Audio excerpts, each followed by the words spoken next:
Electromagnetic theory 2, तो remaining हमारे पास topics है इलेक्ट्रोमैग्नेटिक वेव्स इन वैक्यूम के, जो 9.2 सेक्शन है इलेक्ट्रोडायनामिक्स ग्रिफिथ थर्ड एडिशन का, और उसमें से हम डिस्कस करेंगे आज मोनोक्रोमेटिक प्लेन वेव्स। तो अब तक हमने जो इक्वेशंस डील की हैं, जो स्ट्रिंग के केस देखा था हमने, या फिर जो उस पर पूरी बाउंड्री कंडीशन देखी हैं, वो साइनसोइडल वेव देखी थी। तो इस केस में भी हम उसी को ही साइनसोइडल वेव से ही डील करेंगे कि साइनसोइडल है हमारे पास, और वो उनकी फ्रीक्वेंसी ओमेगा है, साइनसोइडल वेव्स हैं। और फ्रीक्वेंसी सेम फिक्स की अगर हमारे पास कोई वेव हो या लाइट है, तो वो सिंगल कलर हमारा कहलाता है। तो यहाँ से मोनोक्रोमेटिक वेव है क्योंकि सिंगल फ्रीक्वेंसी की है। तो अब सपोज करें कि हमारे पास वेव्स हैं, वो ट्रेवल हो रही हैं जेड डायरेक्शन में, ठीक है, कोई उनकी एक्स डिपेंडेंस नहीं है, कोई उसकी वाई डिपेंडेंस नहीं है। तो इसको हम कहते हैं प्लेन वेव्स कि एक्स में हमारे पास ये हमारे पास है एक्स एक्सिस, और ये हमारे पास है जी एक्सिस। तो ऑसिलेशन हमारे पास जो है वेव्स की, वो है इसमें एक्स एक्सिस में है या फिर वाई एक्सिस में है, लेकिन प्रोपगेशन है अलोंग जी, ठीक है। तो इसको हम कहते हैं प्लेन वेव्स, कि एक प्लेन है, प्लेन में ये वेव कांस्टेंट है, प्लेन में इसके सारे एम्पलीट्यूड जो हैं आप ड्रॉ करोगे, लेट्स से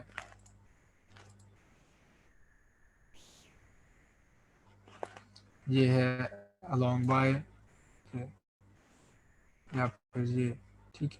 तो ये जो इसका एम्पलीट्यूड है हमारे पास से जो वेव है एक्स वाई प्लेन में कांस्टेंट है, ठीक है, हमारे पास कोई इसके चेंज नहीं हो रहा।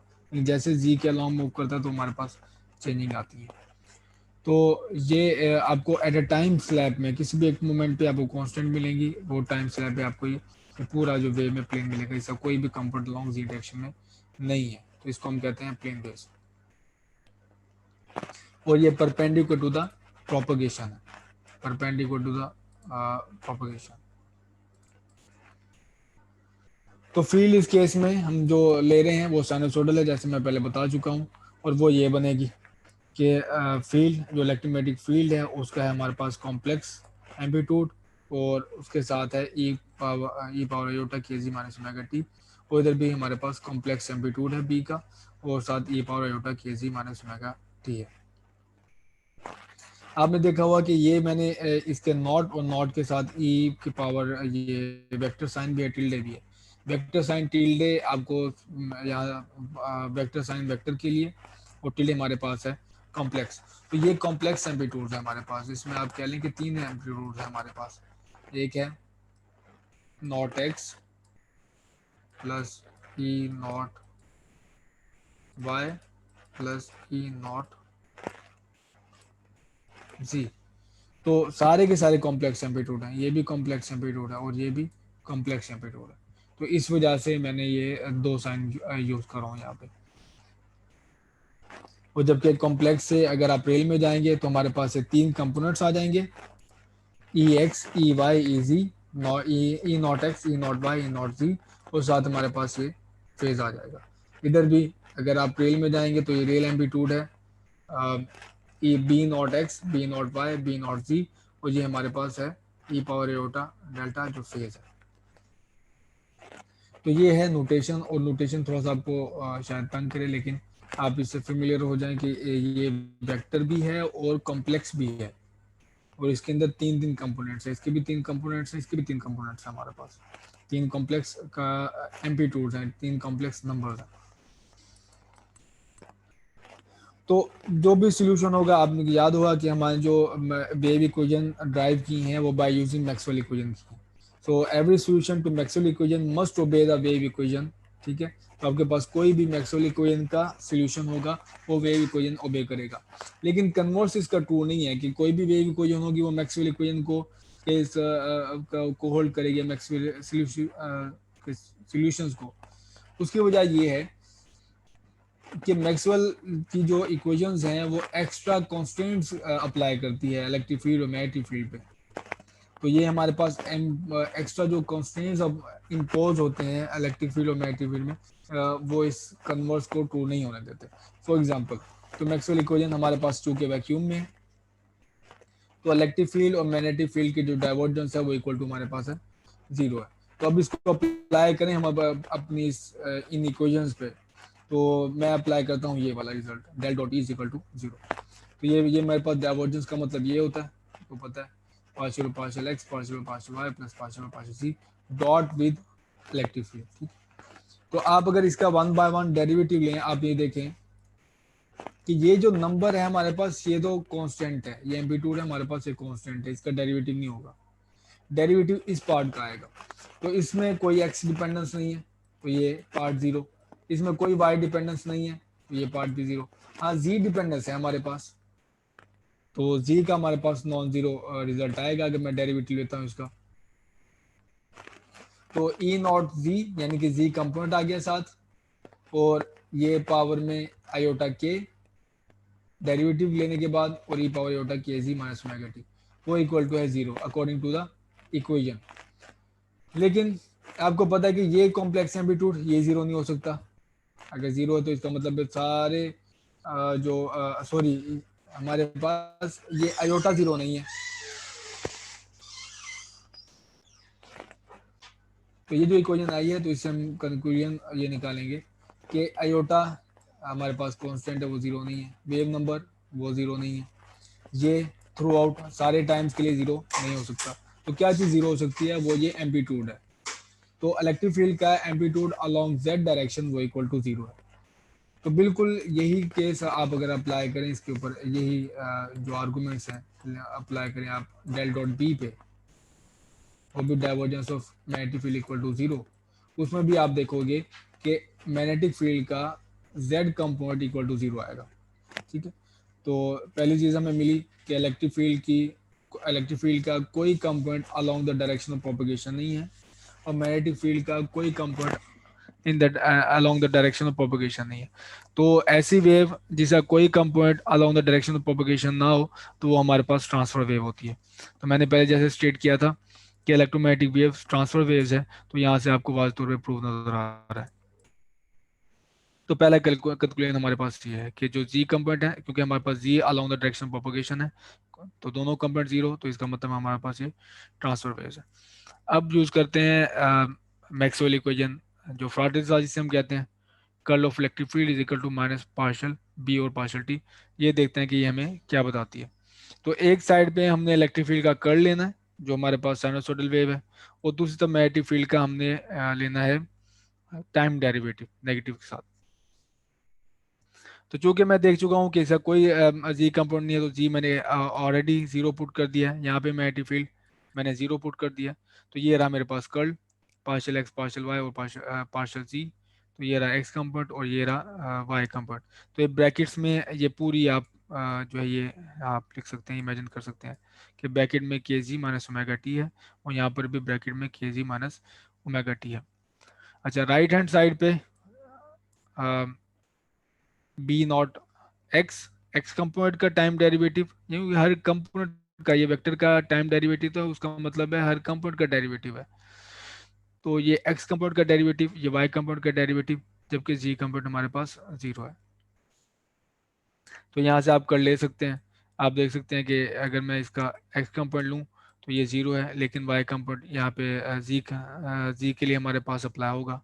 और अगर मैं इसका वाई कंपोनेंट लूँ तो ये भी हमारे पास ये सॉरी ये मेरे पास ये आएगा एक्स 0 आएगा, और जी की कोई वैल्यू आएगी, ठीक है। तो एक्स वाई कंपाउंड्स आएंगे, लेकिन जो चीज़ नहीं आएगी वो जी कंपाउंड होगा।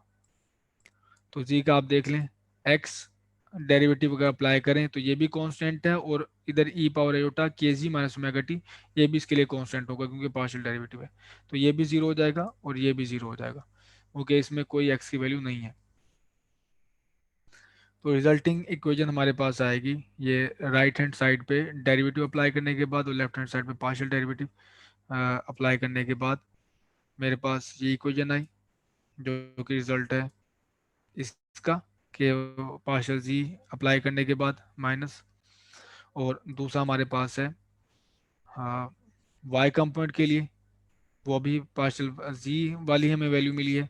तो ये मेरे पास पार्शियल जी वाला आर्गूमेंट है जो कि ये यूँ वहाँ से आ रहा है। राइट हैंड साइड से टाइम डेरिवेटिव आप दोनों पे अप्लाई करते हैं। टाइम डेरिवेटिव में आपके पास दोनों साइड से ये नेगेटिव है, ये नेगेटिव प्लस हो जाएगा और साथ आ जाएगा ओमेगा, आयोटा ओमेगा, तो ये आयोटा ओमेगा आ गया। और दूसरे के लिए भी आयोटा ओमेगा साथ आ जाएगा, और नेगेटिव बाहर है और एक नेगेटिव यहाँ से आ जाएगा, तो ये प्लस हो जाएगा। तो अब आप इनके एक्स एक्स कंपोनेंट और वाई वाई कंपोनेंट को इक्वेट कर सकते हैं। तो अगर आप एक्स कंपोनेंट को इक्वेट करो तो आपके पास ये आ जाएगा, वाई कंपोनेंट्स को इक्वेट करो तो आपके पास ये है। आप वाजे तौर पे देख सकते हैं कि ये एक्स है, ये एक्स, ये वाई और ये वाला भी वाई। तो ये दोनों इक्वेशन आ गई। तो ये इन दोनों इक्वेशन को एक कॉम्पैक्ट फॉर्म में इकट्ठे लिखा जा सकता है in the form of cross product. तो क्रॉस प्रोडक्ट में इन दो इक्वेशंस को, जो दो कंपोनेंट्स हैं, इनको इकट्ठा लिखा जा सकता है, जो कि ये है B not tilde is equal to k और omega g cross E not. अच्छा, तो यहाँ से हमें एक और चीज़ भी पता चलती है कि इलेक्ट्रिक फील्ड और मैग्नेटिक फील्ड वो इन फेज हैं और म्यूचुअली परपेंडिकुलर है। म्यूचुअली परपेंडिकुलर कैसे पता चलेंगे हमें कि अगर आप लेट से ये एक्स की डायरेक्शन में ऑसिलेट कर रही है इलेक्ट्रिक फील्ड फॉर एग्जांपल, और यहाँ पे आप ये जी है, ये जी एक्सिस है, तो यहाँ पे हमें कहा गया है कि इलेक्ट्रिक फील्ड यानी कि एक्सट्रैक्शन जी का क्रॉस प्रोडक्ट लेना है अपने इलेक्ट्रिक फील्ड के साथ, तो वो आएगा आपके पास वाई। जी का अगर आप क्रॉस प्रोडक्ट लें एक्स के साथ तो वो आपके पास आएगा वाई। तो बी की डायरेक्शन ऑटोमेटिकली फिक्स होगी, वो है अलोंग वाई। ठीक है। तो जैसे कि मैंने आपको पहले बताया था कि पोलराइजेशन जो हम लेते हैं इसमें, वो लेते हैं बाय इलेक्ट्रिक फील्ड को, कि इलेक्ट्रिक फील्ड की डायरेक्शन आप फिक्स कर दें, मैग्नेटिक फील्ड की डायरेक्शन खुद ब खुद फिक्स हो जाती है। वो इस इक्वेशन के मुताबिक है कि आप जेड का क्रॉस प्रोडक्ट लो इलेक्ट्रिक फील्ड के साथ। अब आओ फेज की तरफ। तो इलेक्ट्रिक फील्ड ये हमारे पास है कॉम्प्लेक्स एम्पलीट्यूड्स। तो यहाँ से मैं आना चाहता हूँ रियल एम्पलीट्यूड्स में। तो रियल एम्पलीट्यूड्स में जो मेरे पास इक्वेशन ये बता रही हैं कि दोनों वेव्स जो होंगी वो इन फेज होंगी। दोनों वेव्स हमारे पास इन फेज हैं, इलेक्ट्रिक फील्ड और मैग्नेटिक फील्ड दोनों हमारे पास इन फेज हैं। तो सेकंड हमारे पास रिजल्ट है del B is equal to del E. अच्छा, अब इनके एम्पलीट्यूड्स का रिलेशन क्या है रियल एम्पलीट्यूड्स का? तो यहाँ से आप देख लें, B not is equal to k और ओमेगा, और ओमेगा इज इक्वल टू होता है हमारे पास के सी के। तो मैं की वैल्यू आप पुट कर दो, के से कैंसिल हो जाएगा, तो B not is equal to one over c epsilon not. तो इलेक्ट्रोमैग्नेटिक वेव्स में जब ये प्रोपेगेट करती है तो इलेक्ट्रिक फील्ड का जो कंपोनेंट है वो ज़्यादा होता है as compare to magnetic field. और कितना मैग्नेटिक फील्ड का कंपोनेंट कम होता है, वो है सी टाइम। ठीक है। तो यहाँ से आप देख सकते हैं कि इलेक्ट्रिक फील्ड का जो एम्पलीट्यूड है, सॉरी एम्पलीट्यूड, वो सी टाइम ज़्यादा है मैग्नेटिक फील्ड के। तो ये हमारे पास थर्ड रिजल्ट है। पहला रिजल्ट था कि electromagnetic wave is a transfer wave. दूसरा रिजल्ट कि इलेक्ट्रोमैग्नेटिक फील्ड जो है वो इन फेज है। और तीसरा रिजल्ट जो इनके एम्पलीट्यूड का हम आपस में रिलेशन है। तो ये मैंने इलेक्ट्रोमैग्नेटिक वेव दिखाई है आपको कि लेट से हमारे पास ये, जैसे मैंने बताया कि मैग्नेटिक फील्ड की डायरेक्शन अगर ये है, तो इलेक्ट्रिक फील्ड की डायरेक्शन ये है जो रेड में शो हो रहा है, तो मैग्नेटिक फील्ड की डायरेक्शन खुद ब खुद फिक्स हो जाएगी। ठीक है। तो ये टोटली इन फेज है। आप ये देखें, ये फेज नज़र आ रहा है आपको, देखिए मैक्सिमम है, इधर मैक्सिमम होती है, तो मैग्नेटिक फील्ड यहाँ पे मैक्सिमम होती है अलॉन्ग दिस। और जैसे ये मिनिमम होती है इलेक्ट्रिक फील्ड, तो मैग्नेटिक फील्ड भी अपनी जीरो पॉइंट पे पहुंच जाती है। ये मतलब है इन फेज का। और ये प्रोपोगेट कर रही है अलॉन्ग दिस। ऑसिलेशन भी आपको नजर आ रही है, oscillation perpendicular to the direction propagation है। और स्पीड है हमारे पास स्पीड ऑफ लाइट। ये हम लास्ट लेक्चर में देख चुके थे कि इलेक्ट्रोमैग्नेटिक वेव की जो स्पीड है वो स्पीड ऑफ लाइट है। ये मैंने फिक्स आपको कोई डायरेक्शन दिखाया बताई हुई थी कि प्रोपोगेशन की डायरेक्शन हमारे पास अलॉन्ग जी है। तो आप कोई आर्बिट्रेरी डायरेक्शन भी ले सकते हैं। आर्बिट्रेरी डायरेक्शन के लिए आपके पास जो प्रोपोगेशन वेक्टर है, लेट से उसी की डायरेक्शन में ना है, नहीं है, ना एक्स में है ना वाई में है, वो प्रोपोगेशन वेक्टर आप दरम्यान में कहीं ले लो, वो है के। ठीक है। तो तो के जी जो हमारे पास कम फैक्टर आ रहा था एक्सपोनेंट में, उसके मुतबादिल जो हमारे पास एक चीज़ आएगी एक्सपोनेंट में, वो के डॉट आर होगा। ठीक है। तो ये के डॉट आर आ गया। अब आप इक्वेशन लिख सकते हैं, तो के जी की जगह पे आ गई के डॉट आर ये, और minus omega t as it is. और अब मैंने जो रिजल्ट से ऑलरेडी उनको यूज करके जो हमने ड्राइव किए हैं, उनको देख के दोबारा इक्वेशन लिखी है। तो ये देखिए हमारे पास मैंने फिक्स की सिर्फ पोलराइजेशन की डायरेक्शन इलेक्ट्रिक फील्ड की, तो वो है एन। तो दूसरा हमारे पास जो मैग्नेटिक फील्ड है वो as it is electric field, वो मैग्नेटिक फील्ड वो फिक्स हो जाएगी।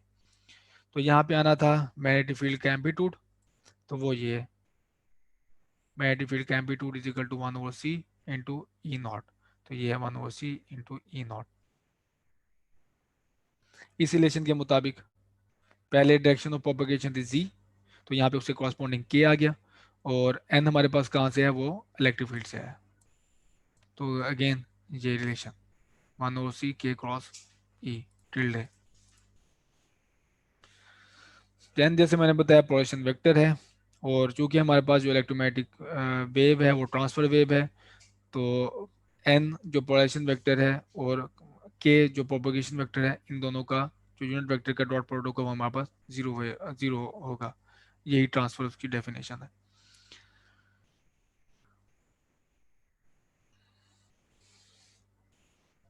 तो एक्चुअल हमारे पास जो वेव ट्रांसपोर्ट मूव होती है वो हमारे पास कॉम्प्लेक्स नहीं है, वो उसका हम अगर रियल फंक्शन देखना चाहें इलेक्ट्रोमैग्नेटिक वेव का, तो जो प्रोपेगेट होती है the actual electric and magnetic field in a monochromatic plane wave with propagation vector k and propagation n, वो हमारे पास ही है। तो हमने ये स्टार्टिंग में डिसाइड किया था कि हम पूरी जो वर्कआउट करेंगे वो कॉम्प्लेक्स नोटेशन में करेंगे, लेकिन जैसे ही हमने उसमें से वो इलेक्ट्रिक और मैग्नेटिक फील्ड वो निकालनी होगी, तो हम ये करेंगे कि उस कॉम्प्लेक्स फंक्शन का सिर्फ रियल पार्ट ले लेंगे। तो ये जो हमने सब कुछ ड्राइव किया है वो ये था कॉम्प्लेक्स नोटेशन में। तो इसका सिर्फ आप रियल पार्ट ले लेंगे तो आपके पास ये एक्चुअल फील्ड आ जाएंगी, ई और बी।